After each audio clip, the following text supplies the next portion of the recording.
မင်္ဂလာပါမနေ့ကတစ်တစ်ခုကိုပိုင်ဆိုင်ခွင့်ရတဲ့အတွက်ဂုဏ်ယူပါတယ်မနေ့ကပင်ပန်းခဲ့တာတွေစိတ်ညစ်စရာတွေရှိခဲ့ရင်အိပ်ရာတက်မှာပဲထားခဲ့လိုက်ပါအခုမြင်နေရတဲ့နေအောင်ကြီးလိုပဲခမားရဲ့ဘဝကလည်းဒီနေ့မှာအစ်စ်ကနေပြန်ဆလို့ရနေပါပြီဒီနေ့မနက်ခင်းမှာကျွန်တော်တို့အသက်ရှူခွင့်ရနေသေးတာဟာလက်ဆောင်တစ်ခုပါတကယ်တော့ပျော်ရွှင်မှုဆိုတာအဝေးကြီးမှာမဟုတ်ပါဘူးကော်ဖီပူပူလေးတစ်ခွက်လေးပြီးအေးလေးတစ်ချက်ဒါမှမဟုတ်ကိုချစ်ရသူရဲ့အပြုံးဒီအရာလေးတွေကိုတန်ဖိုးထားတတ်လိုက်တာနဲ့ခမားရဲ့စိတ်ကအလိုလိုပြီးစွန်သွားပါလိမ့်မယ်ဒီနေ့မှာတခုခုအမားပါသွားမှာကိုမကြောက်ပါနဲ့တစ်ပင်လေးတွေတောင်ချက်ချင်းကြီးထွားမလာပါဘူးခမားလည်းဒီတိုင်းပါပဲဒီနေ့လုံးမဲ့အလုပ်သေးသေးလေးတစ်ခုက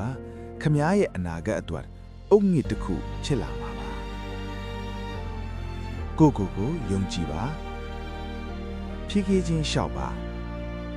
ဒါပေမဲ့မရက်တန်လိုက်ပါနဲ့ကဲအခုမျက်လုံးလေးခဏမိတ်ပြီးအသက်ကိုဝါရှူသွင်းလိုက်ပါပြန်ထုတ်လိုက်ပါဒီနေ့ဟာငါအတွက်အကောင်းဆုံးနေ့ဖြစ်ရမယ်လို့ကိုယ့်စိတ်ကိုပြောလိုက်ပါပြဿနာတွေလာရင်ဖြေရှင်းနိုင်စွမ်းငါမှရှိတယ်အခွင့်လေးတွေလာရင်စုပ်ကိုင်နိုင်စွမ်းငါမှရှိတယ်ခမားဟာခမားထင်ထားတာထက်ပိုပြီးတန်ပါပါတယ်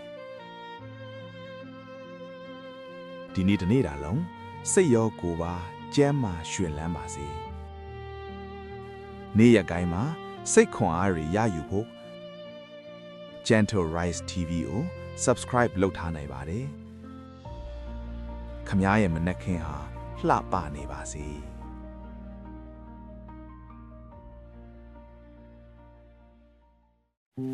ဒီနေ့တနေ့တာခမားတော်တော်လေးပင်ပန်းခဲ့ပြီနော်ခန္ဓာကိုယ်ရောစိတ်ရောအနားယူဖို့အချိန်တန်ပါပြီခေါင်းထဲမှာရောက်ရက်ခံနေတဲ့အသွေးတွေကိုခဏလောက်မေ့ထားလိုက်ပါအခုအချိန်မှာခမားဖြီရှင်းစရာဘာပြဿနာမှမရှိပါဘူးဒီညဟာခမားအတွက်ပါပဲအခု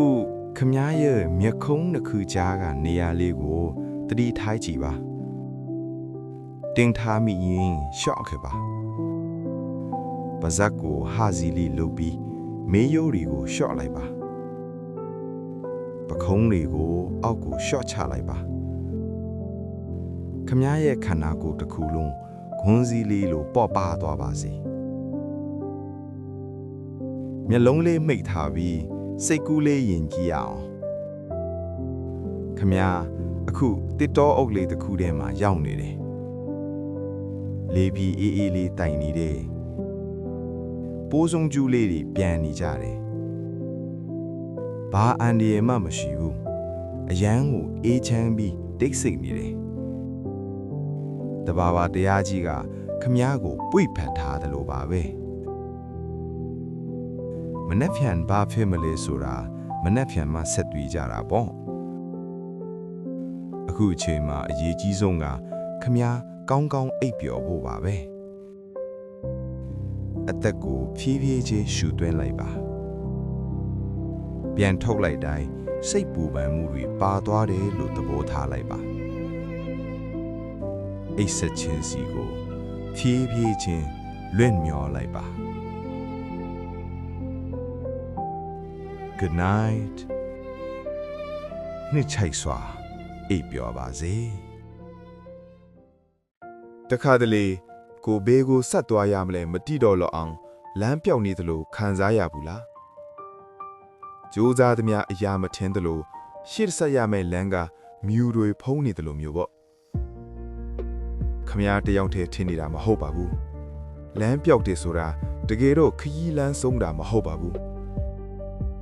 ခဏရက်နာဖို့အချိန်တန်ဒီလို့အချက်ပြနေတာပါ တစ်ပင်တွေကိုကြည့်ကြည့်ပါစောင်းရာသီရောက်ရင်အရွက်တွေကျွေပြီးငိမ့်တက်နေကြတယ်သူတို့တည်သွားတာမဟုတ်ဘူးနော်ຫນွေဥအတွက်အားမွေးနေကြတာပါခမည်းရဲ့ဘဝမှာလည်းဘာမှမထစ်ထုံးဘူးလို့ထင်ရတဲ့အချိန်တွေရှိကောင်းရှိနေအဲ့ဒါဟာစုပ်ယုံနေတာမဟုတ်ပါဘူးခမည်းရဲ့စိတ်ဝိညာဉ်ကနောက်ထပ်အခန်းကဏ္ဍတစ်တစ်ခုအတွက်အားယူနေတာပါတကယ်လို့ပန်းတိုင်ပြောင်းနေရင်အဝေးကြီးကိုလှမ်းမကြည့်ပါနဲ့ခမည်းရဲ့ခြေလမ်းရှေ့ကတပေးအကွာကိုပဲကြည့်ပါဒီနေ့အတွက်ရေတောက်မယ်စာတမျက်နှာဖတ်မယ်ဒါမှမဟုတ်အိမ်ရှင်းမယ်အဲ့ဒါလိုတစ်သေးလေးတဲ့အရာလေးတွေကိုပဲအရင်လုပ်လိုက်ပါခြေလမ်းတစ်သေးလေးတွေကပဲမြူတွေကိုတဖြည်းဖြည်းကွဲပါစေမှာပါစိတ်မပူပါနဲ့ဒီမြူနင်းတွေကအမြဲတမ်းဖုံးလွှမ်းထားမှာမဟုတ်ပါဘူးခမည်းဟာအရင်ကလည်းအခက်အခဲတွေကိုကြော်ဖြတ်လာခဲ့ပြီးပြီပဲဒီတစ်ခါလဲခမည်းဖြတ်ကျော်နိုင်အောင်ပါပါအသက်ကိုဝါဝရှူပါခမည်းရဲ့အချိန်ကိုစောင့်ပါလမ်းကသူ့အလိုလိုပေါ်လာပါလိမ့်မယ်မောပန်းရင်နားလိုက်ပါဒါပေမဲ့လုံးဝလက်မလျှော့လိုက်ပါနဲ့တင်ဘဝရဲ့အကောင်းဆုံးအချိန်တွေက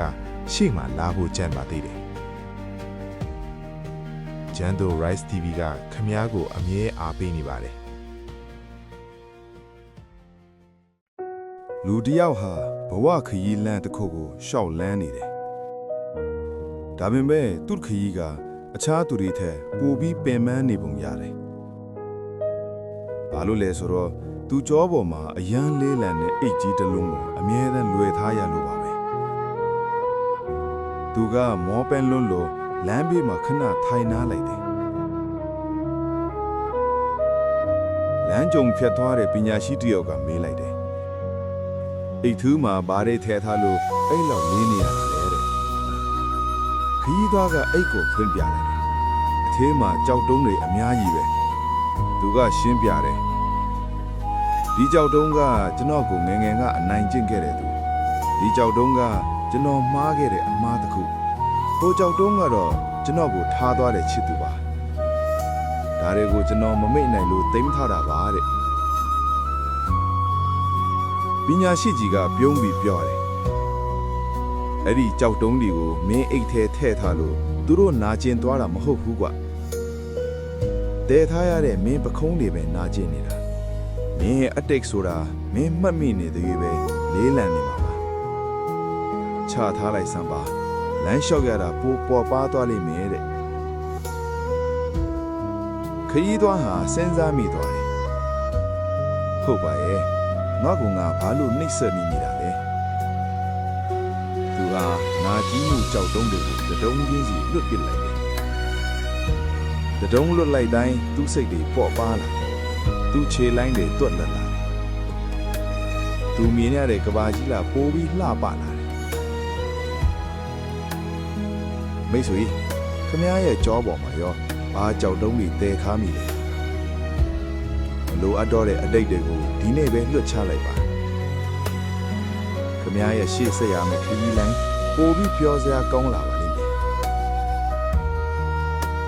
တဲ့ကြွားပျော်ရွှင်ပွဲကြည်နူးဝယ်ရဘူးအလေးများပိုင်ဆိုင်နိုင်ကြပါစေနော်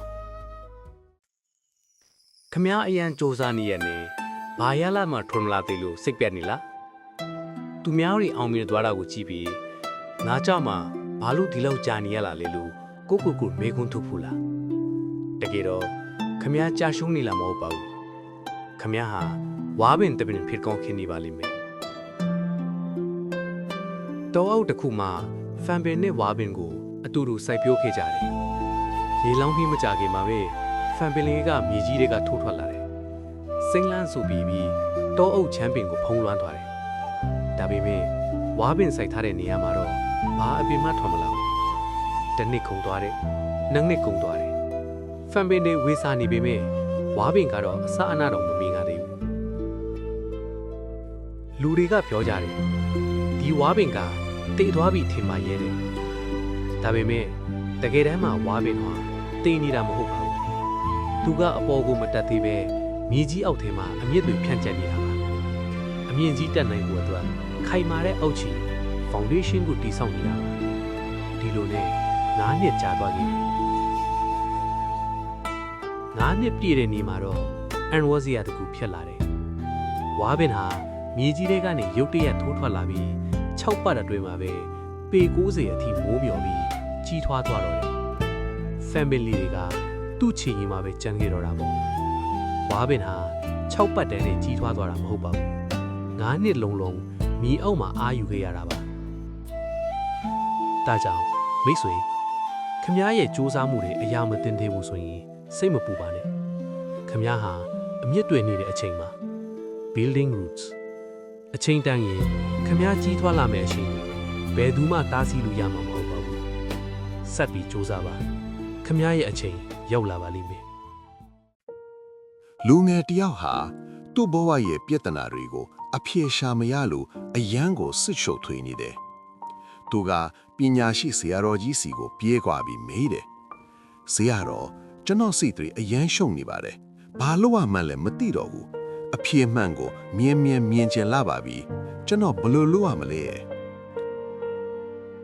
ဆရာတော်ကြီးကဘာမှပြန်မပြောပဲဘေးနားကတစ်ကန်6တစ်ခုကိုကောက်လိုက်တယ်။ပြီးတော့ကြည်လင်းနေတဲ့ရေကန်တွေကိုထိုးမွေလိုက်တယ်။အောက်ခြေကရွှင့်တွေတဲတွေအကောင်အပေါ်တဲ့လာပြီးရေကန်တစ်ခုလုံးနှောက်ကြည့်သွားတော့တာပေါ့။လူငယ်ကလန့်သွားတယ်။ဆရာတော်ဘာလုံးလိုက်တာလဲ။အခုဘာမှမမြင်ရတော့ဘူးလေတဲ့။ဆရာတော်ကြီးကပြုံးပြီးပြောတယ်။စောင့်ကြည့်နေလိုက်။သူတို့နှစ်ယောက်သားငြိမ်လေးထိုင်နေလိုက်ကြတယ်။တဖြည်းဖြည်းနဲ့ရေတွေကရွှင့်တွေဟာအောက်ခြေကိုပြန်အနဲ့ထိုင်သွားတယ်။နောက်ကြည့်နေတဲ့ရေဟာတဖြည်းဖြည်းပြန်ကြည်လာတယ်။နောက်ဆုံးမှတော့ရေကန်ဟာမှန်တချက်လို့ပြန်ကြည်လင်သွားတယ်။ကောင်းကင်နဲ့တစ်ပင်တွေကိုအထင်သားပြန်မြင်လိုက်ရတယ်။ဆရာတော်ကြီးကပြောတယ်။မင်းရဲ့စိတ်ကဒီရေကန်နဲ့တူတယ်။မင်းကအဖြေလိုချင်စောနဲ့အတွေးတွေကိုမှွေနှောင်းနေသူရဲ့အရာရာဟာနောက်ကြည့်နေမှာပဲ။ဘာအဖြေမှမြင်ရမှာမဟုတ်ဘူး။မိတ်ဆွေပြဿနာတွေနဲ့ရင်ဆိုင်ရတဲ့အခါပိုပြီးမှွေနှောင်းမတယ်ပါနဲ့ခဏလောက်ငိမ်လေးနေလိုက်ပါစိတ်ကိုအနေထိုင်ပါစေစိတ်ငြိမ်သွားတဲ့အခါအဖြေမှန်ကသူ့အလိုလိုပေါ်လာပါလိမ့်မယ် ဟိုးရှေးတော့ကရေထန်သမားကြီးတယောက်မှာရေအိုးနှလုံးရှိတဲ့တလုံးကအကောင်ပကတိထစ်ပြီးနောက်တလုံးကတော့ဘေးမှာအဲ့ရာကြီးတစ်ခုပါနေတဲ့နေတန်းရေထန်သမားကြီးကစမ်းချောင်းကနေအိမ်ကိုရေခက်ပြန်တဲ့အခါအကောင်လေးကရေအပြည့်ပါလာပေမဲ့အဲ့နေတဲ့အိုးကတော့အိမ်ရောက်ရင်ရေတဝက်ပဲကျန်တော့တာပေါ့ဒီလိုနဲ့နှစ်ကြာသွားတယ်အကောင်လေးကသူ့တာဝန်ကြီးဖို့လို့ဂယူနီပေမဲ့အဲ့နေတဲ့အိုးလေးကတော့သူ့ကိုယ်သူအရန်ရှက်နေရှာတယ်ငါရဲ့အဲ့ရကြောင့်တခင်ကြီးတဲလာသမျှရေဒီဖိတ်ကုန်တယ်တခင်ကြီးပင်ပန်းရကျူမနှက်ဘူးဆိုပြီးနေလိုက်စိတ်မကောင်းဖြစ်နေတာပေါ့ဒီနေ့မှာတော့အဲ့နေတဲ့အိုးလေးကမနေနိုင်တော့ပဲရေထန်းသမားကြီးကိုပြောတယ်တခင်ကြီးကျွန်တော်ကိုလွှတ်ပစ်လိုက်ပါတော့ကျွန်တော်ကအဲ့နေတဲ့အိုးမို့လို့အသုံးမကျပါဘူးတခင်ကြီးကိုတောင်းပန်ပါတယ်တဲ့ရေထန်းသမားကြီးကပြုံးမိချင်းနာပြန်ပြောတယ်မင်းဘာကိုတတိထားမိလဲအိမ်ပြန်လဲရဲ့ဘေးတစ်ဖက်မှာပန်းနေပြီးပွင့်နေတာမင်းမြင်ရဲ့လားနောက်တော့နေတိုင်းပြန်နေကြလမ်းရဲ့တစ်ဖက်ချမ်းမှာပန်းလှလှလေးတွေပွင့်နေတာမင်းမြင်လားအဲ့ဒါမင်းရှိတဲ့ဘက်ချမ်းပါလေမင်းအိုးကအဲ့နေမှငါသိလို့အဲ့ဒီလမ်းဘေးမှာပန်းမျိုးစီလေးတွေငါကျဲထားခဲ့တာငါတို့အိမ်ပြန်တဲ့လမ်းတစ်လျှောက်လုံးမင်းရဲ့အဲ့ရာတွေကစီးကြတဲ့ရေတွေနဲ့အဲ့ဒီပန်းပင်လေးတွေကိုရေလောင်ပေးခဲ့တာပေါ့မင်းသာရေမယိုခဲ့ရင်ဒီပန်းလှလှလေးတွေပွက်လာမှာမဟုတ်ဘူးငါအိမ်မှာလဲပန်းထူးစရာရှိမှာမဟုတ်ဘူးတဲ့မိတ်ဆွေခမားရှိတဲ့အားနည်းချက်တွေမပြည့်စုံမှုတွေကခမားကိုအသုံးမကျတဲ့သူဖြစ်မသွားစေပါဘူးတခါတလေကြာရင်အဲ့ဒီအကွဲရာလေးတွေကပဲကဘာကြီးကိုတမျိုးတစ်ဖုံလှပစေတာပါကိုချစ်ခင်လိုက်ပါ